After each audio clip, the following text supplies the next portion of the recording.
This Sunday's gospel addresses one of Jesus' most extraordinary miracles, the raising of Lazarus from the dead. And if you follow the story, what happens starts off seeming like Jesus is really callous, like he doesn't care. You see, Jesus gets word that Lazarus is sick. Not just that he has some kind of a head cold, but that he is critically sick in some way. It says that Jesus waits a couple of days before he makes his way to Lazarus and Mary and Martha's house. What might help you make sense of this is that in Jewish tradition, it's after 4 days that the body begins to decay. But being raised after 4 days means that Lazarus wasn't just in a coma. He wasn't just unconscious. A lot of the other miracles where Jesus raises someone from the dead, they haven't been dead for very long. And so there might be some questions. This one, no question. And so what you see is that Jesus' seeming callousness, his seeming lack of care, the time he takes to answer, it has a greater purpose. To make sure that his action, his work is clear.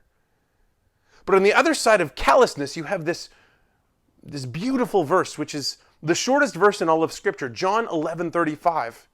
At the moment when Jesus is faced with the grief of Mary, the grief of Martha, Lazarus' sisters, he doesn't give them a parable. He doesn't let out a beatitude. He doesn't have some admonition to say.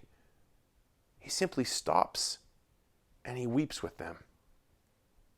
He weeps with them because he loves them. He weeps with them because they have reason to be sad in this moment. And St. Josemaria Escriva has a beautiful line.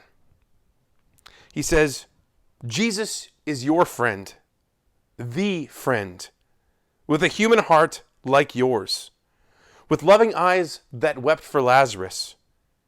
And he loves you as much as he loves Lazarus. So this Sunday, as you come face to face with one of the most extraordinary of Jesus' miracles,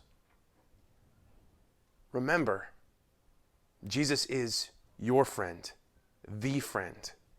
And even when it seems like he's taking his time to answer your prayers, or he answers them in some way you didn't expect or didn't plan on, he loves you.